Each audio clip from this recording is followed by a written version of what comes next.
When John telephoned me in Australia to have a title for a talk, inviting me to speak on this really marvelous convention when we see the inauguration of a new administration at this headquarters, a place which holds so very many memories for me, I said, well, I'm not sure I can produce another lecture, so why don't I just give the one that I would be giving, and now have given, at the World Congress, the 8th World Congress in Brazil, which occurred about a month ago.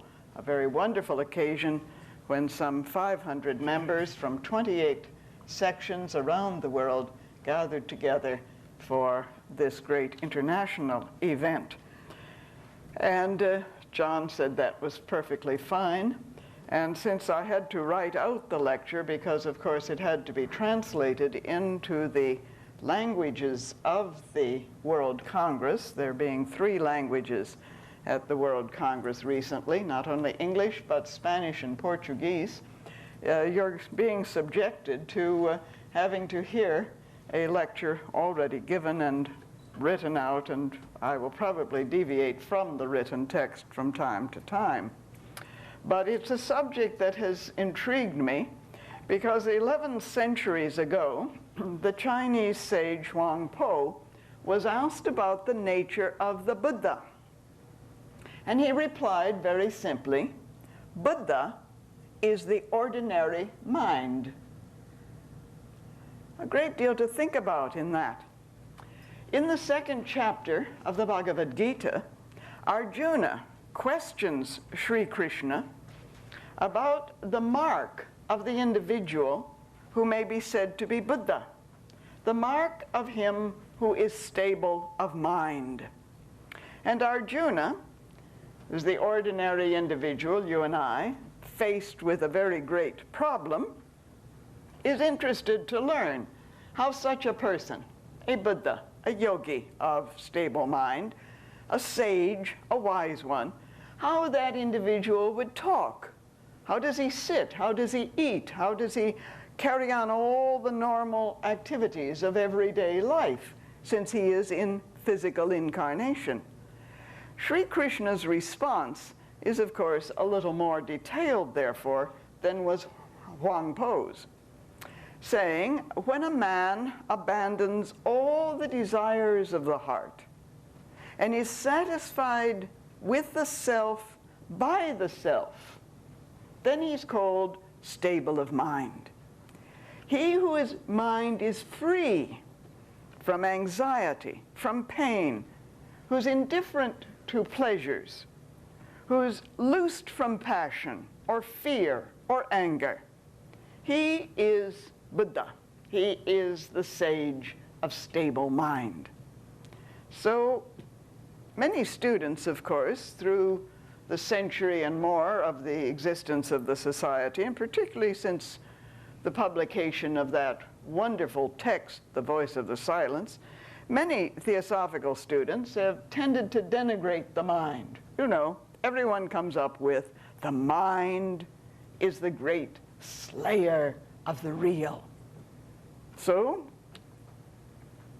do we take note of the many aspects of the mind that are then referred to later in that beautiful theosophical classic?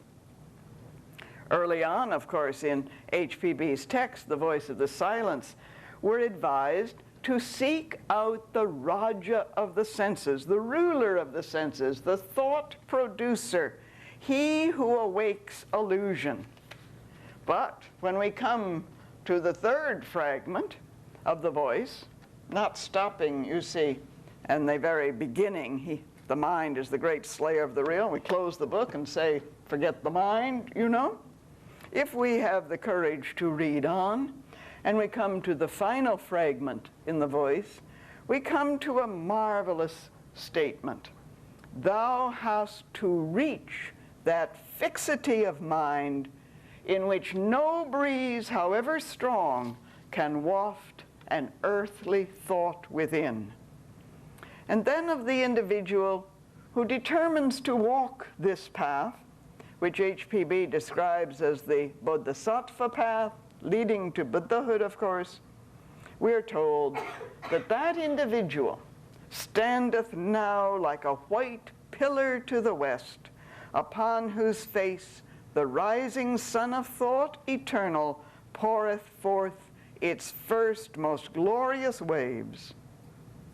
That individual has a mind like a becalmed and boundless ocean spreadeth out in shoreless space. So here we are we, with the mind. I'm always reminded of a statement of Dr. Lawrence Bendit made many years ago. If you would go beyond the mind, you'd better have a mind to go beyond. So here we are. What is the mind? Is it Buddha? Is that the ordinary mind, the sage of stable mind, the thought producer, the slayer of the real? Where in all of this, in all of these descriptions, is the mind itself? Your mind may indeed have wandered quite a good deal since I began in answering some of these questions. But what of the ordinary mind? Whence does it derive? Why do we have it? And what is its essential nature? Can we live without the mind? Yes, how many mindless actions we perform. But are mind and heart such opposites that one must choose either to be mindless or to be heartless? Should we cease thinking because thought can entrap us in illusion? Well, such perhaps are only a few of the questions that I think we need to consider very seriously if we are to understand the nature of the mind, the wise mind, the Buddha mind, the ordinary mind, the mind of the yogi, of the sage, the mind of a master of wisdom. I suggest, first of all, that the ordinary mind must be the mind in its original condition, uncontaminated, as it were. The original mind itself. The mind, in other words, the ordinary mind, established in order, that arises out of that essential order which is basic to all universal processes. For the theosophical worldview, as we well know, proposes that consciousness is primary.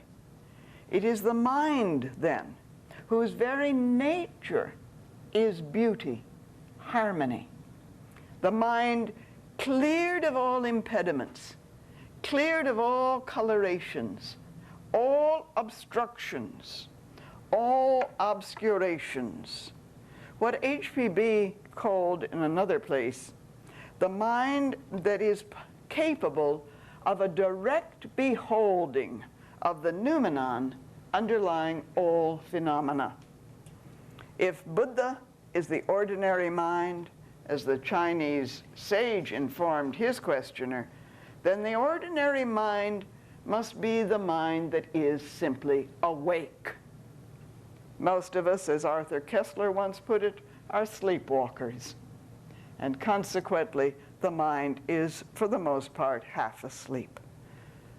But to be Buddha is to be awake, for Buddha simply means to be awake, to be wholly, fully, completely, totally awake, established then in its own knowing.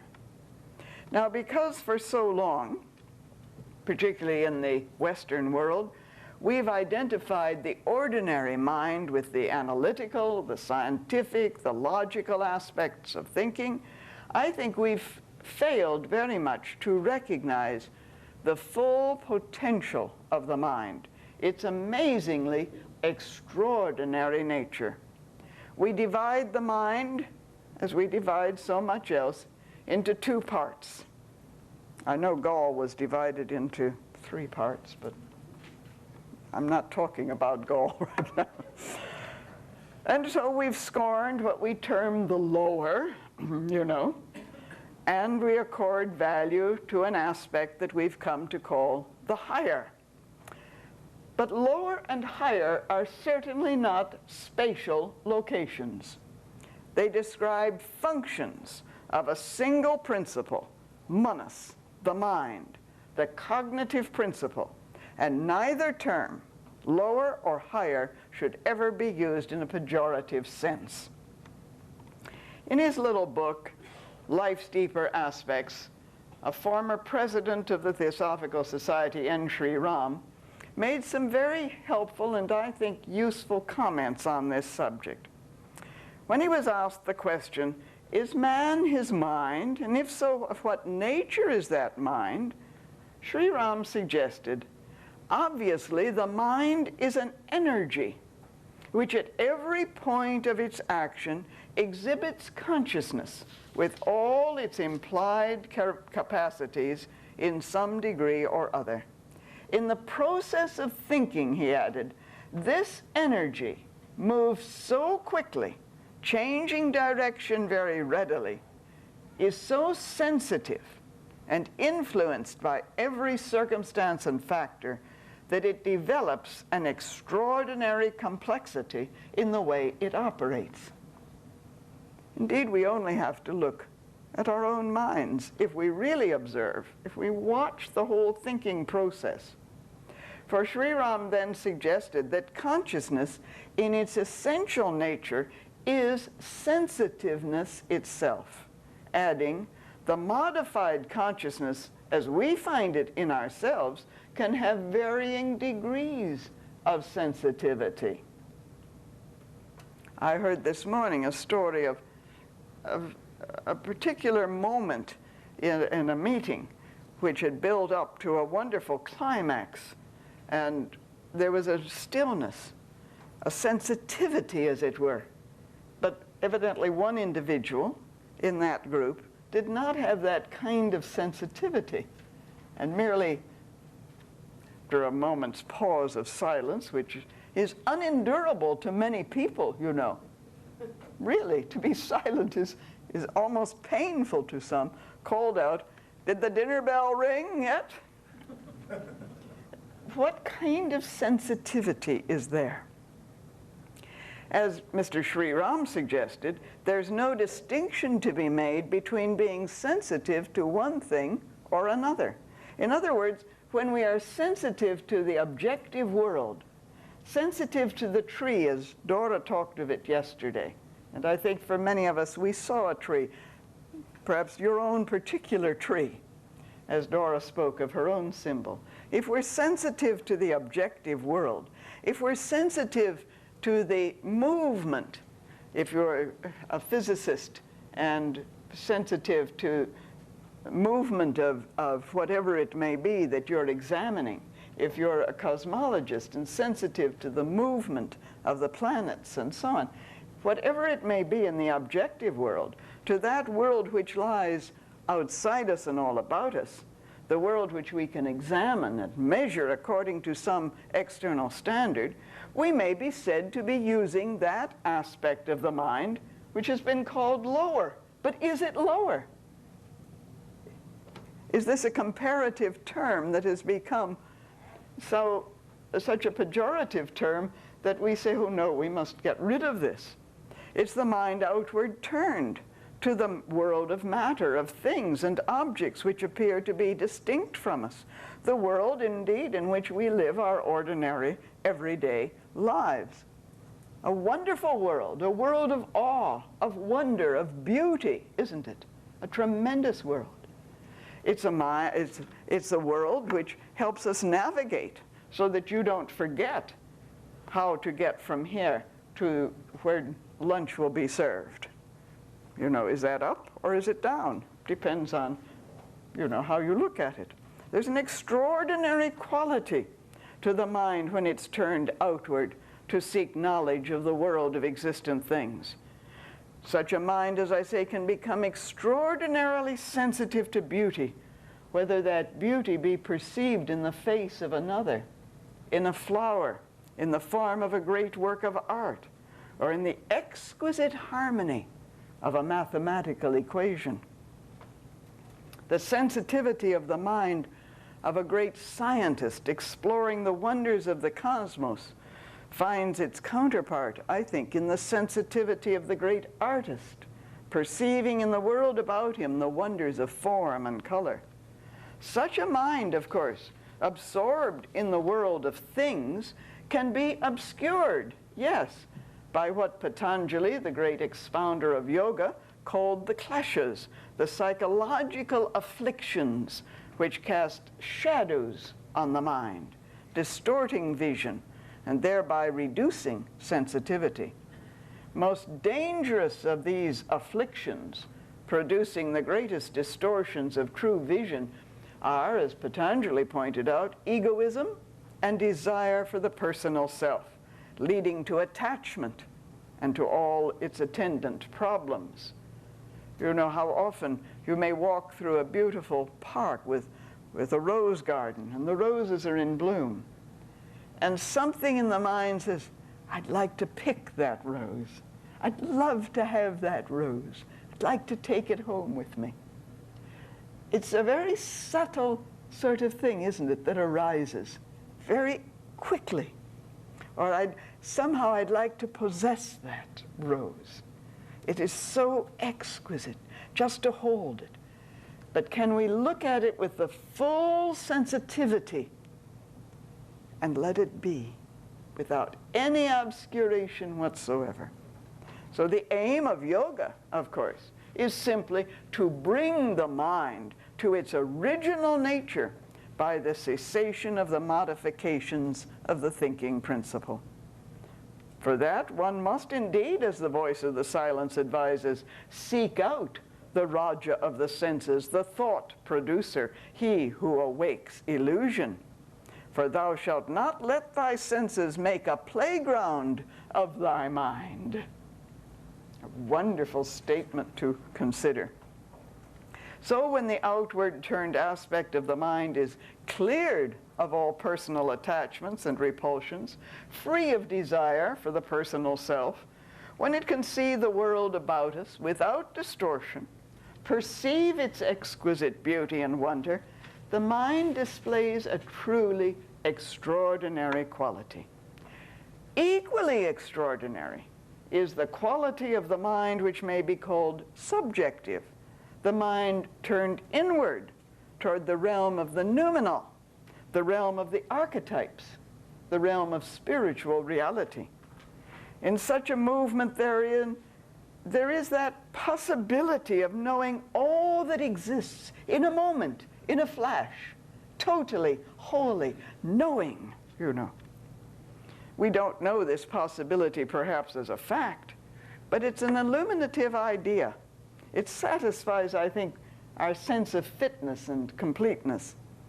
So in even approaching that possibility via the inward-turned mind, we begin to recognize the great creative powers of the mind, the image-making faculty we call imagination, and the faculties of inspiration and discriminative wisdom. Here we touch also on the awesome qualities of love, of compassion, the direct reflection of the one supreme spirit, the one creative energy in the universe. That primal energy is not only love, it is thought, ideation, the outpouring of the universal mind. HPB, of course, refers in many places to these two aspects of the mind's functioning. In many, many of her writings, she discusses it, discussing, for example, the nature of the thinking principle in the Key to Theosophy. She wrote, "The clue lies in the double consciousness of our mind and also in the dual nature of the mental principle." And so she said, there is a spiritual consciousness, the manasic mind, illumined by the light of buddhi, that which subjectively perceives abstractions, and the sentient consciousness, inseparable from our physical brain and senses. Now that the mind is essential, and this is why I suggest that before getting rid of anything, one always tries to find out its value, you know. You see, we're all of us at some time or other. There are people who are hoarders, as you probably know. Maybe you're among them. Keep everything. There are other people that are always throwing out everything. And when you've thrown out something, and then you think, why didn't I keep that? It's just what I need right now.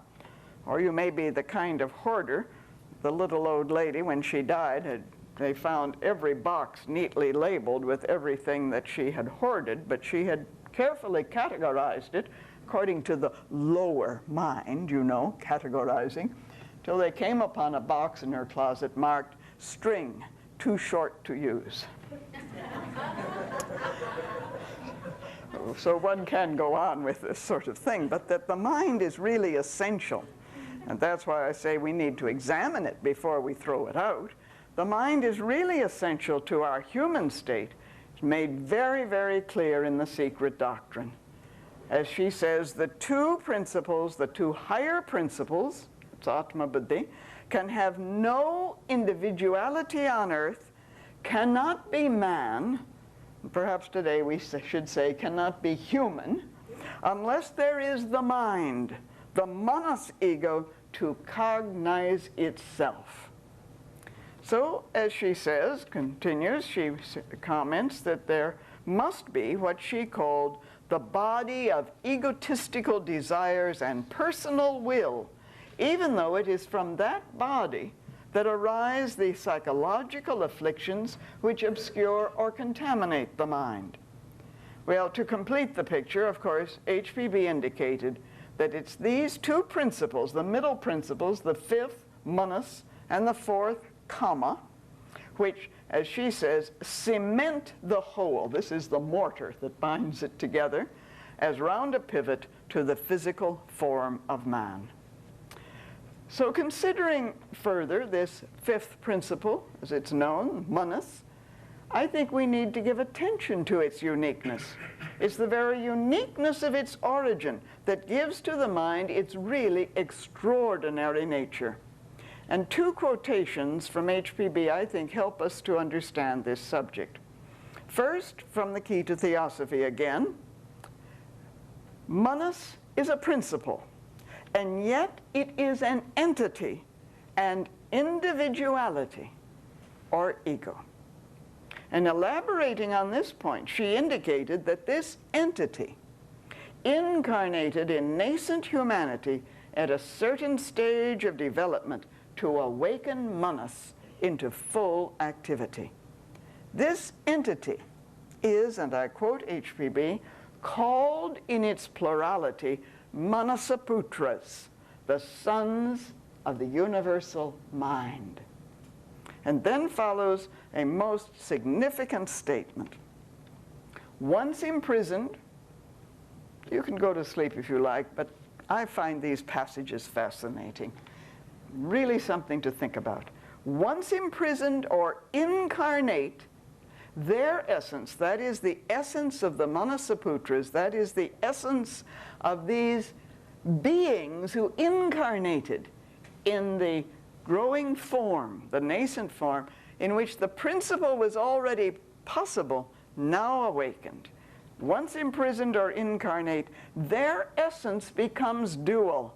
That is to say, the rays of the eternal divine mind, considered as individual entities, assume a twofold attribute, which is A, their essential characteristic, heaven-aspiring mind, and B, the human quality of thinking or animal cogitation, the kama-tending or lower manas. Now, when HPB wrote the Key, this description of manas as an entity had, of course, already been explained in some detail in the Secret Doctrine. And the entire subject of the descent of the Manasaputras, I think, deserves very close study if we would really understand the implications of what it means to be human. What is our essential identity? What does it mean to be fully, wholly human? Suffice it for our present purposes, not to bore you interminably, to quote just one passage from the Secret Doctrine. HPB wrote, "Between man and the animal, whose monads or jivas, that is, life principles, are fundamentally identical, there is the impassable abyss of mentality and self-consciousness. What is human mind in its higher aspect? Whence comes it, if it is not a portion of the essence, and in some rare cases of incarnation, the very essence of a higher being, one from a higher and divine plane? Man, let us say the human, is an animal plus a living God within his physical shell. So the relationship between those whom HPB termed the Manasaputras, those great intelligences who awakened the spark of Manas within the gradually developing human forms at an earlier stage of evolution, and ourselves, is a fascinating study, however difficult and abstruse. So even the few references that I've cited, I think, should indicate to us the extraordinary nature of the ordinary mind. For truly Manas is embodied spirit, to use one of HPB's designations for it. It provides us with access to the supreme reality, which is universal consciousness. We are rooted in consciousness, Mahat, the universal mind, as indeed is all existence. But in us, in the human, that consciousness is flowering into full self-consciousness. In us, therefore, are all the powers, all the beauty, all the wisdom, all the splendor of self-reflective consciousness. In that profound and very beautiful text of Kashmir Shaivism, the Shiva Sutras, which Dr. Jayadeva Singh, a longtime member who's since passed on and a wonderful speaker and expounder of the Shiva Sutras, whom I had the privilege of knowing when I first was in India, Dr. Jayadeva Singh called the Shiva Sutras the yoga of supreme identity. There's a simple but highly significant aphorism, Chittam Mantra. Dr. Singh has translated this simply as, the mind is mantra. Consider it. Commenting that by intensive awareness of one's identity with the highest reality enshrined in the mantra, and thus becoming identical with that reality, the mind itself becomes mantra. To put it in other words, this is not, you know, the usual kind of mantra. As Krishnamurti once said, if you want a mantra, you can go on chanting Coca-Cola, Coca-Cola, Coca-Cola, you know. This is mantra in its fundamental sense, in which the mind now resonates with that song, with that rhythm that is the universal consciousness. When the two are brought into harmony, an attunement, and how often we use that we attune ourselves.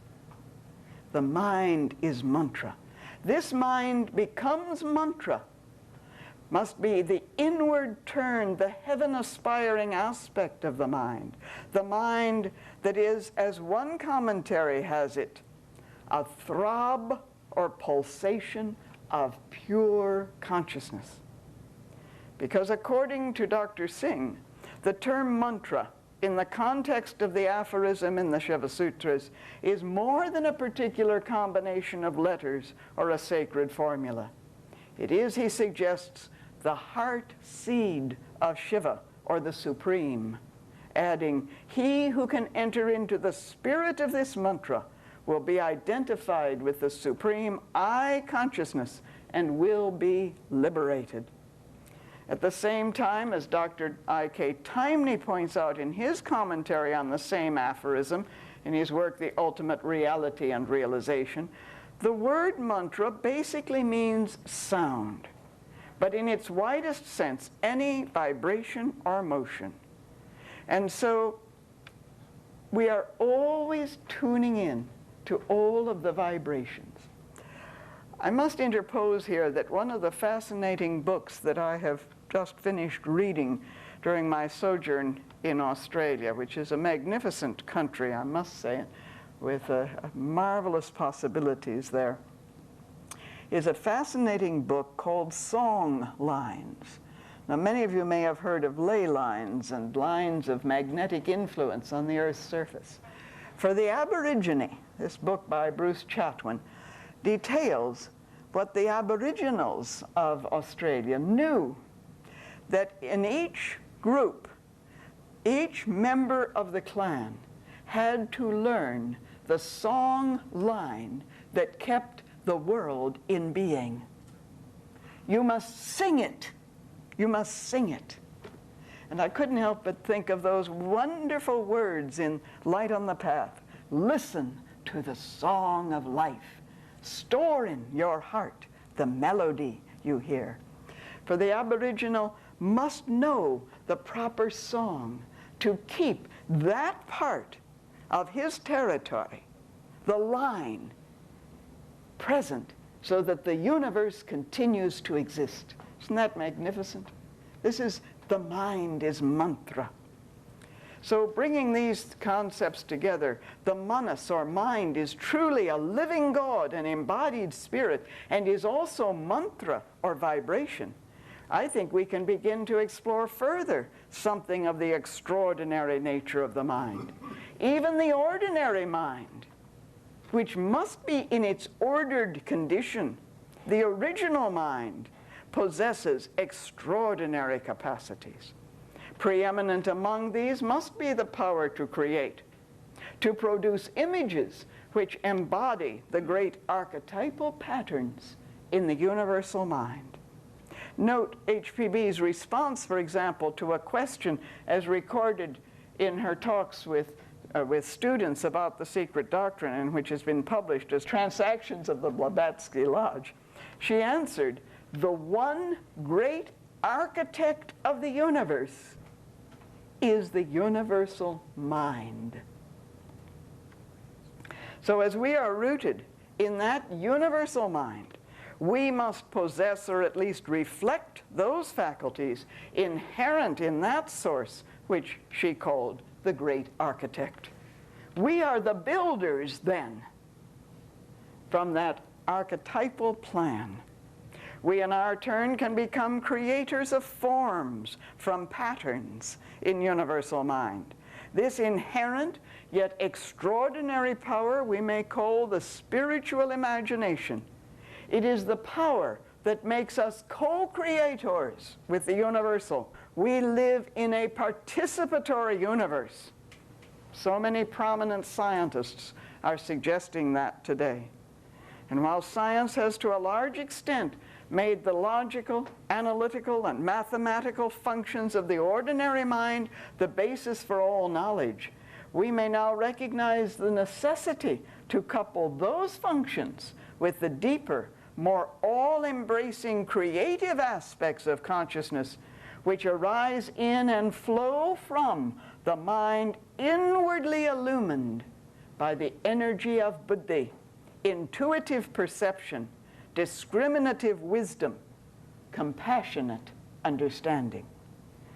Only through an awakening of a genuine spiritual imagination can we discover that the liberation of the human spirit, the most endangered species on this planet, is the human spirit. And only the liberation of that spirit may be achieved. This is not anti-science, for the function of science in terms of its essential methodology is to test the imagination, as every genuine scientist knows. And the liberation of the human spirit is possible as much through that science which is open to intuitive perception or imagination as through the leap from the analytical and logical mode of thought into the creative and symbolic mode. The flow of energy may be and must be as much from below upwards as from above downwards. HPB therefore suggested that much of her work was directed towards awakening a new mode of thought. And what may be proposed then is that there needs to be first the recognition that manas, the cognitive mind or consciousness, is a God within us. And second, that it therefore has God-like capacities of imagination and creativity. These are the extraordinary capacities, but ever present in and available to the ordinary mind. These are the capacities which not only give meaning and purpose to existence, but draw us into the future. Over a century ago, our own American philosopher Ralph Waldo Emerson said, "What lies before us and what lies behind us is a small matter compared to what lies within us." To which his great colleague Henry David Thoreau added, "And when we bring what lies within us out into the world, miracles happen." When we tap the extraordinary powers of the ordinary mind, that mind which is a living God and which is mantra, we can perform miracles. And we need not be stopped by any of the obstructions. We need not be defeated. As T.S. Eliot so beautifully put it, for we are among those who are never defeated because we have gone on trying. This is the genuine reformation, regeneration, transformation needed to ask. We may well ask, what is the nature of the act of thought when in one brilliant moment there's a sudden veering of attention, a consequent grasp of new understandings, and a new idea is born? What is the nature of that act by which we suddenly see a new aspect of life, perceive a meaning which is so much more complete and whole than any perception we have had before? That sudden, accurate leaping of mind across all barriers and into new fields of knowledge and understanding has best been described, I think, as a flash of insight. It's the moment of coming fully awake, the moment so beautifully described by Arjuna when he said, "Destroyed is my delusion, I have gained knowledge. I am firm, my doubts have fled away." At such a time, insight must become translated into outsight, to coin a word, which means action in the world. And so when the third object of our society, which we'll be looking at further today, directs our attention to an investigation of still unexplained laws of nature and their corresponding powers latent in every individual, I would suggest that one aspect of that exploration must be into those capacities of manas, of mind, consciousness, which lead to an awakening of a new mode of perception and consequently a new mode of action in the world. For what we're talking about is not psychic perception, as it's usually understood, although from a psychological point of view, it may be the total perception of the psyche when it is illumined by the light of buddhi, moved by that energy which is compassionate wisdom. It is the perception of the spiritually illumined consciousness, to which HPB gave the designation manas taijasa, the radiant or resplendent mind. So writing of theosophy itself, HPB did write that it awakened in us a direct beholding. But as the Mahatma K.H. wrote to Mr. Sinnett, the illumination must come from within. And in another of the Mahatma letters to Mr. Sinnett, his great brother, the Mahatma Maurya, wrote, "It is with jealous care that we have to guard our mind plane from all the adverse influences which daily arise in our passage through life.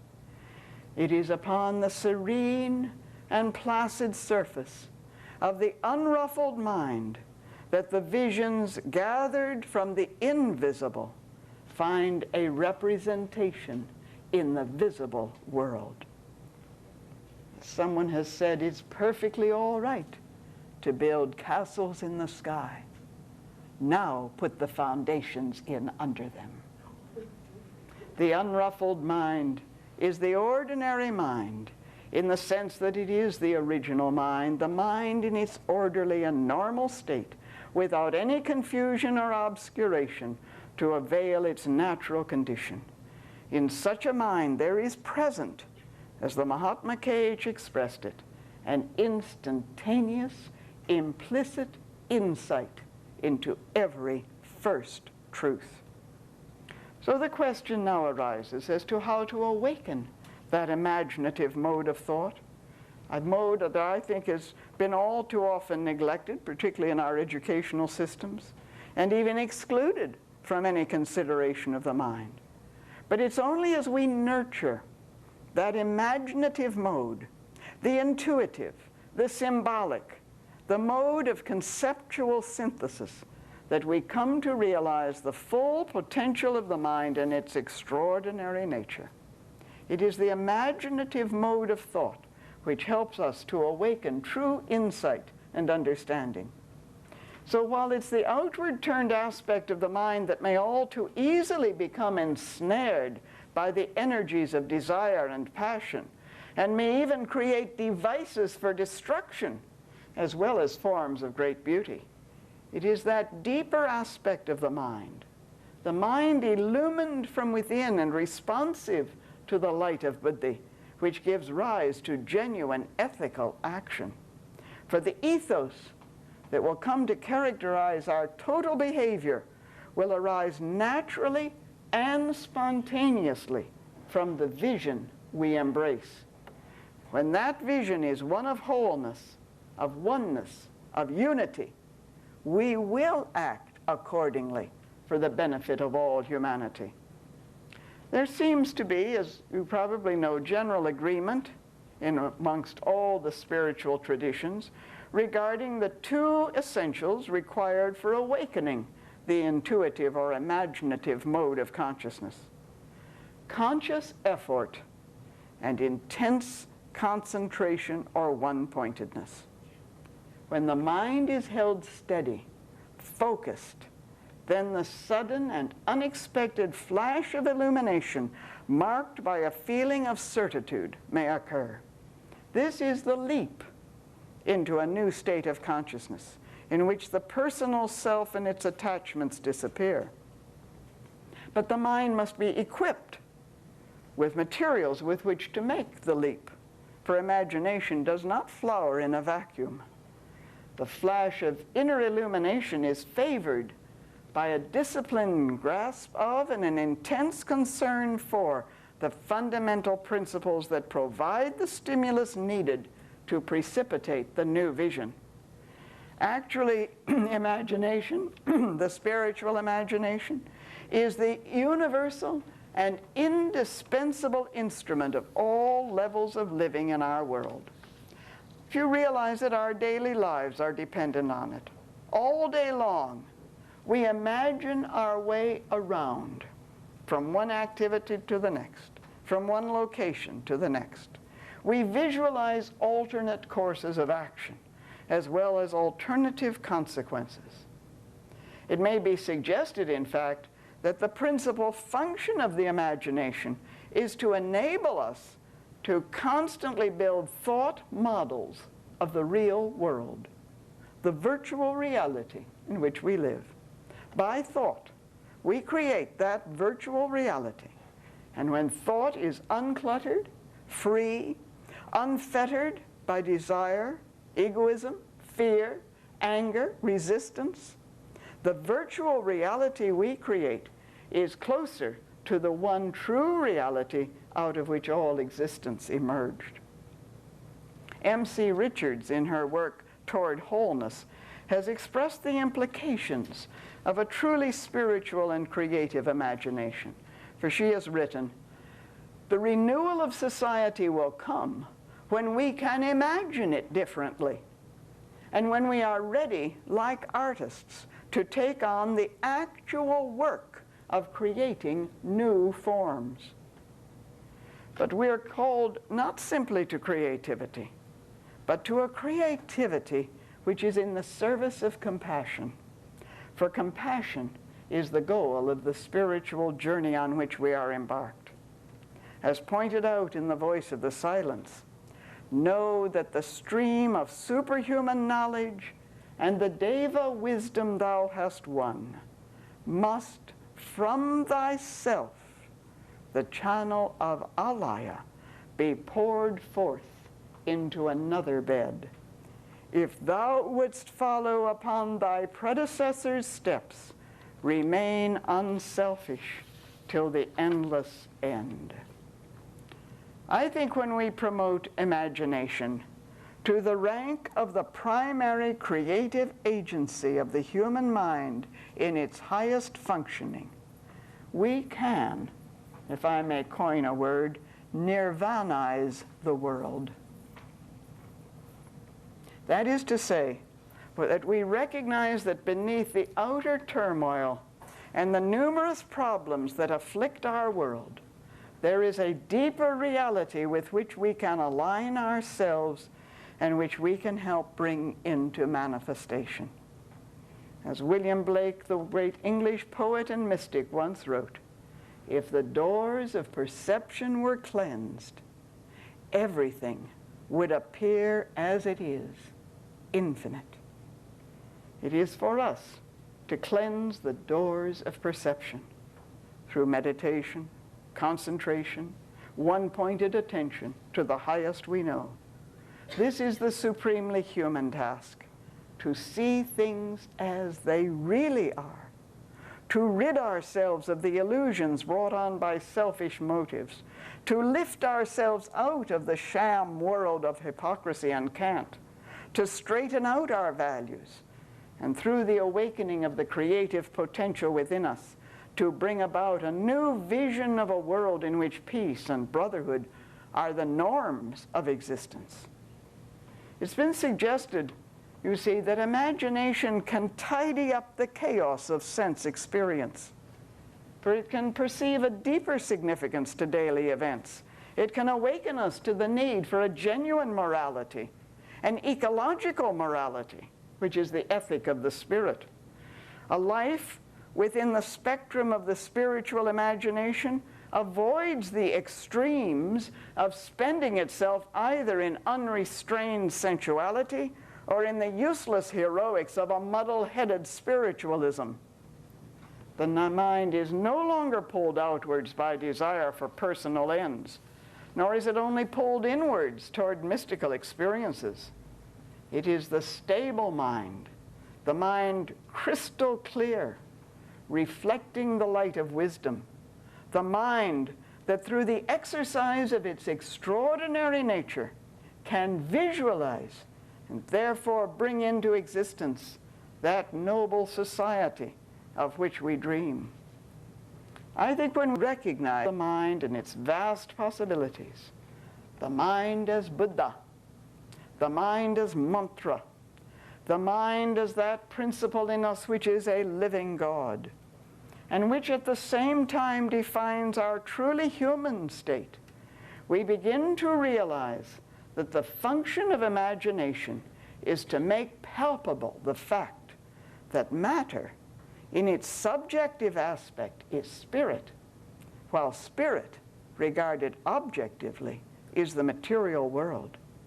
This is simply to say that the world of things, whirling, spinning, samsara, is nirvana, and nirvana is samsara. All depends on our point of view. The realization of this changes our total vision, and with a change of perception, our behavior, our modes of action in the world, as I have said, completely change. So the ordinary mind reveals its extraordinary nature. Nurturing our spiritual imagination, calling on our own deific powers of creativity, we may image forth into manifest existence a nobler and more beautiful society. The mind illumined from within, the mind awake to the direct perception of the one reality abiding in all things, the mind alight with the refulgence of the spiritual self, the mind that is one with the heart in seeking to serve all beings. Our task, it has been said, is to transform kamamanas into buddhimanas, the mind driven by desire to the mind illumined by love.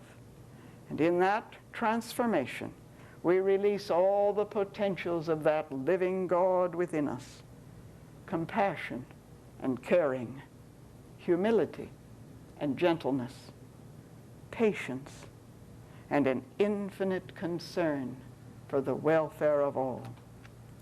And in that transformation, we will have obeyed the injunction of the Buddha to produce love in one's mind for a single moment is a more commendable deed than to distribute among the poor 1,000 pots of food.